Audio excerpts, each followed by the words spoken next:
Good afternoon, everyone. Happy New Year. Welcome back. Hope you can hear me okay. As many of you might have tuned in last year, I spent all year paranoid as to whether or not you could hear me at the start of every show, and I promised that this year I wouldn't do that. Now, you're going to have to indulge me this one show. I've had to put everything back together again. I'm a bit rusty, and so you've got to at least indulge me this one to tell me whether or not you can hear me okay in the comments section. This is a daily broadcast at weekdays, 12:30 till 1 o'clock, with me, Jack Chew, in which we chew over all things, usually MSK, but particularly healthcare, education, anything that's topical, even into current affairs, basically whatever it is you want to talk about, often with an esteemed guest. And we had some crackers last year, got some more great guests planned for this year, but you're stuck with just me this episode. And as we reflect on what's to come for 2021, tell you a little bit about our plans, but also reflect on the new news that we've all had with regards to this ever aggressive tiering system and what that means, especially the consequences in healthcare. This is broadcast across about 7 different channels, so YouTube, Facebook, Instagram, LinkedIn, Twitch. Where else do I miss? Facebook, did I say that? And so therefore, whilst you can interact amongst yourselves, if you happen to encounter this, you can also, when you post your comments, etc., no matter where I get them from, I can pull them up on screen and we can do it that. So if there's people discussing things on Facebook, but you're actually preferring to watch this on LinkedIn, for example, or YouTube, then don't worry, post your comments and we can get you involved that way. So please do not be shy. As I said, please do let me know as long as you can hear me loud and clearly. Signal looks stable. As far as I can tell, I've turned my microphone on. And also, I want to introduce you to a Christmas present of mine that I got. I noticed I had a bit of time over Christmas, New Year time off to actually watch a couple of these things and just to see what that was about. So I watched a couple of Chewing It Over episodes and I realized just how deep my eye sockets look and how tired and haggard I look. And so fortunately, in my stocking was this little gadget. So look at this. Ta-da! Little bit of a backlight. I don't know if that's good news for you guys or not, but it's actually quite pleasing that I can now at least see my own eyeballs. I did not realize just how tired I was looking. It's accurate. I'm no less tired now than then. However, at least I can. Maybe I just look pale now. I'm not sure. But anyway, this light I got as a Christmas present, so I'm very pleased with it. As far as I can tell, that's an improvement, and I actually don't scare myself when I see my reflection now, which is helpful. So yeah, thank you so much, Joe Turner, for saying that she can hear it very well. I've got a thumbs up from Sally Roberts. Hi, Sally. Thanks for tuning in. That tells me that things are working okay. I don't know. Maybe it's the Sally. Is the thumbs up for the new lighting system? Is this an improvement? You have to let me know. There we go. On off. That making a difference? I don't know. But anyway, nice to use a Christmas gadget rather than it just getting stashed in my bedside table, which is what often happens. A few things I definitely want to talk about. Joe said she can see my eyeballs. Again, unclear as to whether that's a good thing or not, but I think it's preferred. It was a bit dark to me when I was watching it back, thinking I look scarier than I am. I've noticed as well, I've been inviting guests onto the show for the coming weeks and stuff, and people saying, "Oh, I'm a bit nervous and stuff. Are you going to be scary?" I don't know. I always thought, was I coming across as being scary or intense or whatever, but maybe I was just overestimating that they were meaning am I being scary of character. They were actually meaning, do I look scary? Because my eyes were so sunken because of the poor lighting in this studio. So now I hope hope I'm more approachable, warm figure this year. Maybe that should be my intention, my resolution. So we're stuck into this tiering lark. And as I cheesily, I won't be the first even in the last 10 minutes that's probably said this to you, but Happy New Tier is the title of today's show. What does it mean? Obviously, it sounds like, never mind tier 4. It sounds like we're getting higher and higher tiers. I mean, I'm fascinated as to exactly what would be closed in tier 5, tier 6. Trying to work out exactly what it would mean. Is tier 7 you're not allowed to leave your bedroom? I don't know. Is that, I'm trying to work out exactly how far it can go in terms of that style of infringement. However, none of us were laughing this morning when we were finding out exactly, especially trying to work out whose kids can go to school, whose kids should go to school, that sort of thing. Now, my children are 1 year old now, had their birthday whilst I was off air, and so they're not at school. However, we've obviously had they go to nursery a couple of mornings a week, and so we had to sort of suss that out. And I imagine those that are, and I've got members of my team that are then trying to work out whether or not the kids can go back or should go back and all that sort of stuff. Who is or isn't a key work has come back onto the fold, particularly as we evaluate what the best thing is for us all to do moving forward in society. And obviously these present huge challenges across the board. But when it comes to healthcare, there's the COVID specific nature of it with regards to the rehabilitation needs of COVID patients, be that long COVID or otherwise. There's then the acute need for those with versatile skill to potentially lend themselves to respiratory care. And I don't just mean those of us that have got a dusty stethoscope that they once used in their wardrobe, but those that have actually got versatile skills in a respiratory direction, or at least acute medical direction. And what they should be doing, as well as then the broader consequences to business, be that MSK, neuro, peds businesses that we've been hearing a lot from as to what they should be doing. And so I'm not going to be able to go through sort of top tips in that direction. I'm fairly close to it, but certainly not as close as Gemma Oliver and my other friends and colleagues on the administrative team of the Physio Support Network that will be doing great work in that direction. And so I'll catch up with them, and potentially if we need to, we'll come up with some specifics. And I know what Gem's like. She'll be probably scheming some helpful broadcasts for you guys to try and work out what specifically we need to do there. So unfortunately, I haven't got any pearls of wisdom for you there. I can simply share with you a little bit of my broader reflections on it, and also to give the key piece of info I want to give. Info, is it, or just pep talk? I don't know. Just try and keep your chin up, and don't allow yourself to overindulge in some sense of New Year's resolution. No, we're going to be super productive this year, and I'm going to have all my shit together, and we're going to pursue this year like no other. Give yourself a break. There's so much out of your control right now that you need to make sure that you don't set yourself too rigid parameters around your existence, especially in these early days. Because, and I'm not just talking about I'm going to quit smoking, lose weight, cut chocolate out, whatever. I mean, I'm meaning like if you've got business plans and stuff like that that you're trying to pursue, or this is what I'm definitely doing in Q1 and stuff. Give yourself a bit of breathing space, because there's so many things that you'll notice that the rug will get pulled under you more than ever at the moment. So just be mindful of that.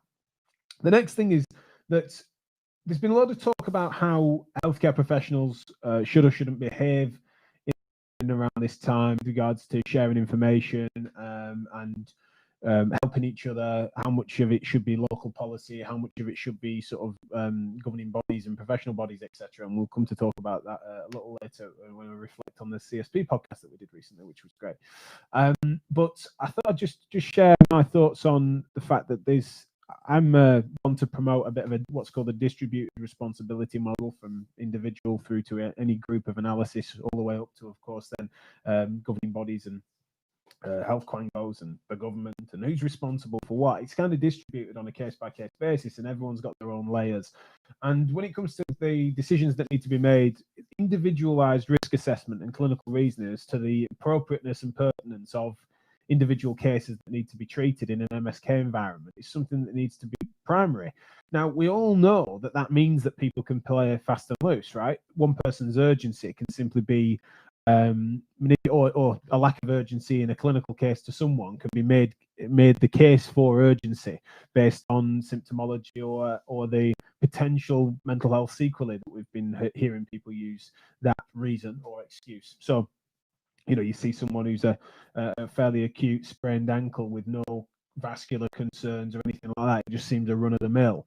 You see that as being something that could well be triaged as such as not being particularly urgent, and therefore is there a way in which you can then get that person to see you virtually if they're happy with that consultation. However, you've seen people then make the case for that's all well and good, but that patient could well, but by way of that ankle sprain, be catastrophizing, therefore not weight bearing at all through it, despite there being no indication that they shouldn't, and therefore developing significant mental health problems because they're not even going up the stairs, they're sleeping on the couch, they're therefore getting a bad back. I've seen all sorts of different rationale whereby people are almost offering their version of a consequentialist ethic to justify what could be. And whilst I understand to some extent that of course could be the case, that is a factor that you're cooking the books a little bit, in my opinion, on your reasoning there. Where if you're always trying to think of the worst case scenario, I think you're starting with the conclusion. Your conclusion that you're wanting to come to is that regardless of the circumstances, regardless of the tiering and the social circumstance we find ourselves in with the virus and this, especially the new strain, then I want to see anyone in MSK practice that wants to see me face to face, as was business as usual, hopefully in PPE, right? And legally, I don't see any reason as to why you can't be doing that right now, compared to legally and then ethically compared to, say, first lockdown, right? I think that it doesn't look like there's any governmental or Public Health England guidance that's going to be as specific over shutting down face-to-face care in MSK care, for example. However, I suppose I want to admit that that's, even when there's clearly people doing that and just keeping their head down, and I don't like them either, but it's the people that are then sort of torturing logic and corrupting a clinical reasoning and risk assessment process in order to justify their own conclusion. I don't know why, but that's rubbing me up the wrong way, and even worse than those that are keeping their head down. I mean, I'm one that likes people sharing their opinion, but stuff like that's just annoying, because you're just not realizing how much you're justifying a decision rather than evaluating and reasoning a decision and coming to a conclusion. Like, that's frustrating in a way. It's like, just live with it. If you're going to do that, if you're just in a situation or position, and there's some good reasons for this, and there's also people that have got different opinions on the virus at this current point in time, of which I've got some sympathy for, the fact that there's varied opinions across the board, but just, yeah, please, you're depressing me early in the year to see people just cooking the books on their own reasoning in that direction, and somewhat playing roughshod with the social spirit of healthcare, as to do no harm, is not to try and find loopholes. And that applies as well across professions. I've seen, we're in safer ground in terms of legality and governance within sort of medicine and nursing and physiotherapy as part of AHPs and things like that. Are in a better spot in many ways in terms of the do's and don'ts than sports rehabilitators, sports therapists, sports massage therapists, that sort of stuff that are then not under a specific regulator. So it's difficult and it's complex, and you should listen to the guidance that comes from your organizations. However, again, I admit that it shouldn't be about how you can find loopholes in order for you to just continue practicing as normal, as status quo. You've just got to be mindful, and also please do. I'm a massive fan and advocate of all MSK professions, and not really giving much of a monkeys about the delineations between professions much of the time. I'm often talked about on this show. However, sometimes there is a relevance, and one of those things that's relevant is the legality and the governance that sort of surrounds it, and that's one of the things that I've noticed a little bit of is if you're someone that has done a series of courses that has made you a level 2 massage therapist, who then practices and hopefully, thoughtfully, in an evidence-informed direction, and therefore you've got these other strings to your bow, etc. It's gutting for me that some brilliant clinicians are not legally able to practice right now. However, I tell you whose fault it isn't. It isn't your random ass physiotherapist, or it isn't the CSP, for example's fault that you can't. And I've seen sometimes there's a little bit of a chip growing on people's shoulders, and there's a little bit of fist shaking at the clouds, and it's like, that doesn't help anyone, and that certainly doesn't help me, who's sympathetic to your cause. And so I'm in a situation whereby I've seen some really good behaviour, and I've seen some really bad behaviour, and I've seen some people that are then trying to find loopholes in order to just continue as is, and cross their fingers that either they don't get had out, or that people aren't going to bear this in mind when considering it. And I tell you what, I'm not noticing this en masse, but let's just say that other professions within the MSK disciplines the majority of them were to pursue a strategy like that, where they thought they would be smart asses to find loopholes and to practice and to make the case for, well, here's the mental health sequelae potential for that ankle sprain to need seeing, and it doesn't just need seeing, it needs an hour's worth of manual therapy and acupuncture, and they find whatever tortured logic and loopholes to try and do that, and feel smug about having managed to do so. it may well not have any consequences that land on you. I'm not certainly making any idle threats there, but I'm just admitting to you that people like me who are sympathetic to this sort of monoculture of MSK therapies that we aspire to from reading from the same literature and cross-pollinating education, I will admit to you now, it does you no favors with people like me, right? It makes me less likely to go into bat for you if you're going to be like that. You know, you're behaving like the cowboys across professions, but you're particularly indulging some of those cowboy-like strategies. And yeah, not an idle threat, and certainly not something I'm seeing in the majority. But I am admitting to you, if that's something that I see as being a theme and a majority rather than an exception, etc., then yeah, it does leave a bad taste in my mouth. I'm not seeing it yet. I'm not saying there's a critical mass in which has made me particularly pissed off, but it's just an admission that those things do play play a feature in the reasoning of reformers like me. Really, is that you're looking on and you're thinking, how maturely are people behaving? How reasonably, how well are they articulating their thoughts and being considered over the distributed responsibility model that is across UK healthcare as well as society, of course, at large. And so, yeah, just thought I'd raise that flag and bear that in mind. Before I go on, let's just have a double check and see. Obviously, I like to ask you guys some questions as we go along, and so please do, as I'm riffing on this, please do let me know your thoughts and feelings on it. How are you getting on? How is the new tiering system affecting you? Be that in business or in life. Anyone that's tuning in that might be having a bit of downtime in their NHS work, be that acute or otherwise. I know we've got fairly versatile and distributed listenership across various different platforms, as well as then the sectors that you were working sort of fascinating. So I've had community therapists who work mainly with acute elderly, post-op orthopedic type community work, etc. That I know listen. So please do let me know, be that live now or if you're tuning in on the podcast after the fact, as many do.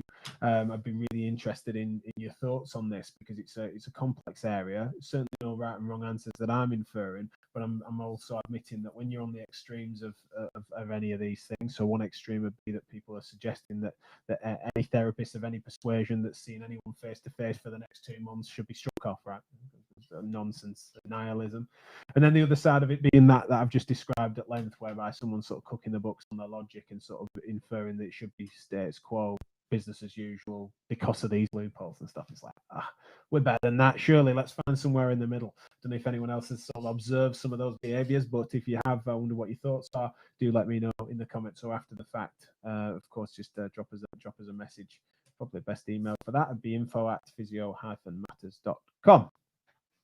Now, one of the things I wanted to lay out for you as well is our 2021 plans. I talked a little bit about this last year as to what Physio Matters and Therapy Live, etc., have got in store for you. I will revisit that, but I feel like I fancy doing that at the end because one of the things that I've had a lot of questions come in over the last couple of days on, because yesterday our Physio Matters 85 dropped. So that's 85th month, which is crazy. I don't know if you caught it, but at the end of last year, we hit 2.5 million downloads across the whole channel, which is bizarre, crazy. But we did a podcast where we usually, on January, our January episode is usually reflections with the team. Like you usually have a few members of the Physio Matters podcast team, and we talk about the year that has been and what we've got planned for the next year. And then we realized that we were a bit overexposed, I think, this year with all Therapy Live stuff that we'd done and the quizzes and the bonus content. So instead, I thought it would be smart for us to sort of review it on a governance level because it's been a unique year. So we had Alex McKenzie, who's the chair of council, elected chair of council from the CSP, who came on Physio Matters, and that went out yesterday. That's going down really well. People really good feedback from that, which is nice, and particularly people rightly praising Alex for coming on the show and engaging with the issues in a way that people, and I thought at the time, and I think I said this to Alex both on and off air, it feels really refreshing conversation. She's, wherever we might disagree, and there's plenty of other things, no doubt, that we didn't cover that we disagree about, that the way in which she does it is exactly what you'd hope for from an elected member of council of a membership body. However, I said at the time, I felt like that was quite novel. And unfortunately, in many ways, a lot of you agree. A lot of you are incredibly refreshed by that and by her and by the fact that she seems someone that would be approachable and things like that, which is absolutely what I've found with her and many of our other council members, which is good. There were some interesting things that came up. I don't want to give any major spoiler alerts. It's definitely something worth listening to. We sort of tackled the challenges that the independent and private sectors faced that were unique to the NHS, but we also, of course, covered the things that the NHS was facing at the time. We didn't really get stuck into sort of workforce and any of the rehab recruit stuff, which we could have done. We sort of touch on world events and world affairs. Alex is very passionate about the EDI agenda and the way in which the CSP are pursuing an EDI strategy that's coming out soon. So she was talking about George Floyd, Black Lives Matter, and how that had moved her into understanding things like privilege theory, and she touched on a few bits and pieces like that. So it's definitely well worth having a little look at, and also keep the questions coming in. One thing that is particularly why I wanted to bring it up in today's show is because one of the questions that would from you guys that shared with us is that you're asking about vaccinations, and you're asking about will physiotherapists en masse be would the CSP's policy, if they could make one, be that we should all be vaccinated regardless of what sector, because there's a concern that people are likely to be vaccinated as part of their NHS role, whereas it might well be that people that are otherwise treating similarly a similar caseload in the private sector as health professionals would not necessarily be then on that same rung within the vaccination schedule. I asked Alex that question, and Alex quite honestly said, I don't think we've got a policy on that. She then articulated a couple of her own personal views as to who should be vaccinated and when, and totally reasonable and great answer for her to not know. But she then later found out, I think like the next day or something, she found out that they have got a policy on that, and then shared the links on social media to that. And so there is more. That conversation could have been more developed if we'd have known that, between me and Alex, and so we didn't. So apologies for that. That's something that needs to be updated. And by way of updating the record, what I'll do is I'll reach out to the CSP and see who came up with that policy, etc., or who's responsible for it, or who wants to talk about it. And I know that's where a lot of you have got questions, and so what I'll do is I'll try and get them on to tune it over sometime soon to sort of unpack that a little bit and understand the U's and R's of how they might be able to influence that, or what the consequences are for the vaccination scheduling, because I know I've got a lot of questions in that direction, and I'm sorry that it turned out me and Alex couldn't answer them, and no fault of hers. She just wasn't privy to that information until afterwards, and has set about correcting the record, which is good. So what I would like to do now, before I finish with a flourish and tell you a little bit about what we've got planned, is just bring you guys in on the chat. So thanks, Paula. She said riffing is good. I'm glad, because that's all I do. Sally Roberts, great lighting, 10 years younger. Thank you, Sally. Really appreciate that. I'm hopeful that that's the case, rather than it just making me look pasty. So yeah, thank you very much. And Jane Harris is tuned in. She sent a thumbs up. Thank you very much. I've then got a long one here from Jenny Archer. Let's get stuck into this. There is a big silence on your chat at present, which is way off the mark, because the vast majority of us justify absolutely everything we do. Now is the time to build up confidence in the work we do with patients, and also give credence to the ethical society to which we belong. Very negative talking about cowboys and chartered physios in the same breath. Cheers, Jenny. Really appreciate your thoughts on this. Completely disagree. Unfortunately, you will find me talking about lots of things, and there's no big silences, I'm afraid. You may find points of emphasis in which I might talk about cowboys, because they exist and they don't get shone a light on nearly enough, unfortunately. We could all be prim and proper and pretend that they don't exist. We could also pretend that we're a credibly governed profession. We could pretend that being a chartered physio is somehow relevant to being a physio that's non-chartered, which is a nonsense unless you can provide me with some evidence to the contrary.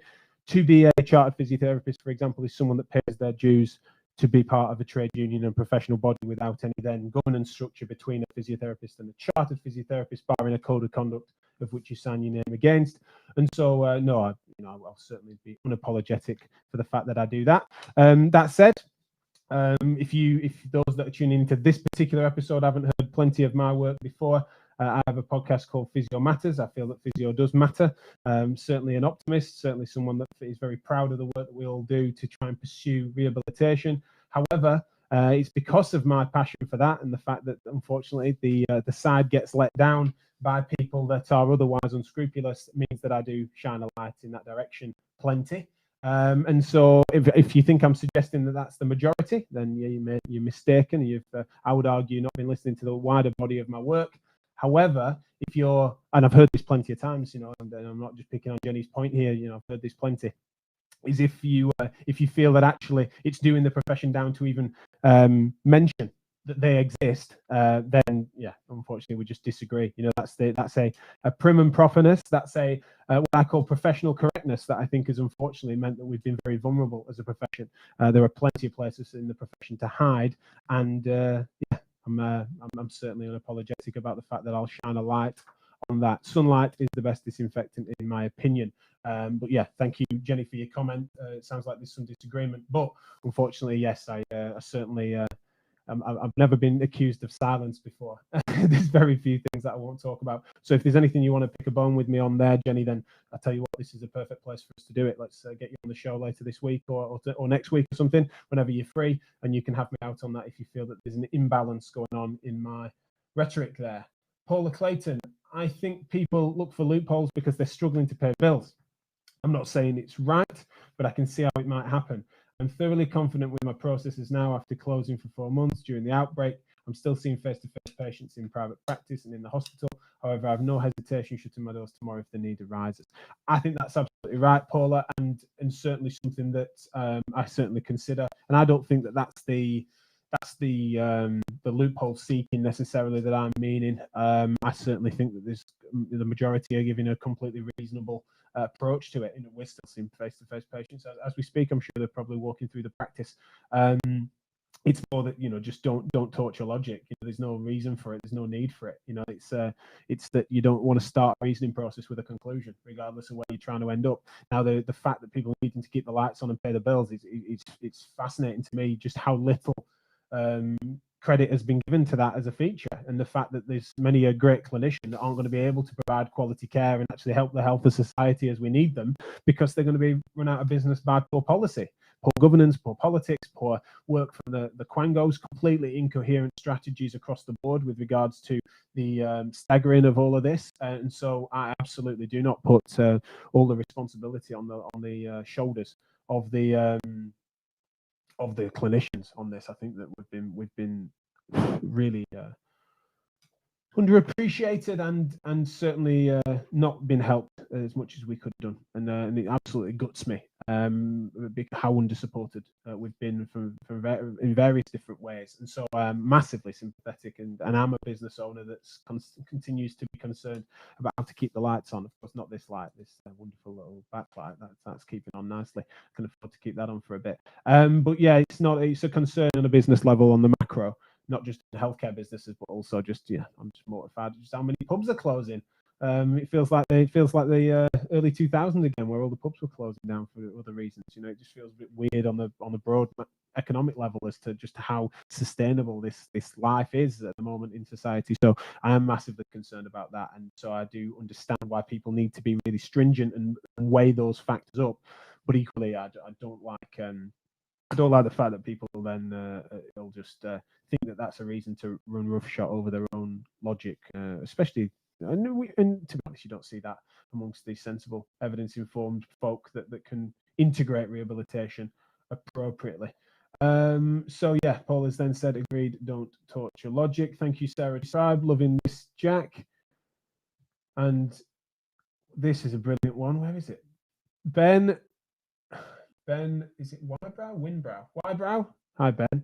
He said, will Therapy Live clash with the football Euros in June?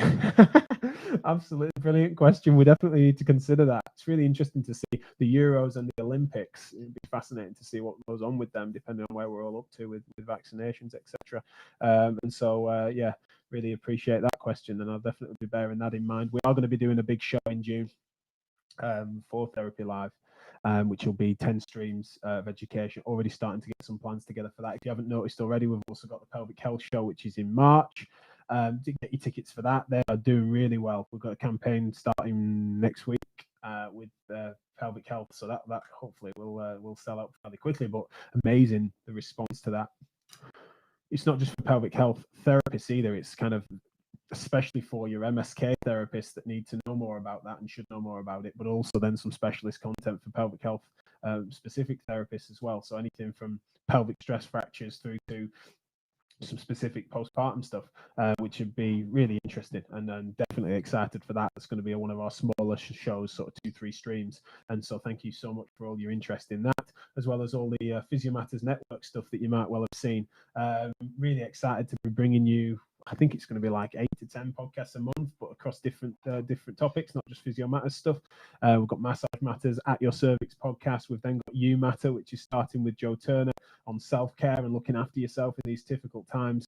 We've got me and Rob Bevan. We launched our Therapy Business Matters to try and support especially private practice businesses in MSK. Me and Rob is a chiropractor. We're in MSK business, and therefore wanted to sort of speak to some of our experiences in that and get some of our favorite talking heads on to give their sort of support to businesses, because it felt like a gap in our offering, really. We just want to raise standards across the board and make sure that we are there to champion those of you that are delivering quality care for your patients. And so that's our thoroughness of offering for 2021. I've probably missed some stuff there that we've got coming up, but I'm out of time because of your lovely, wonderful comments. So thank you so much for engaging.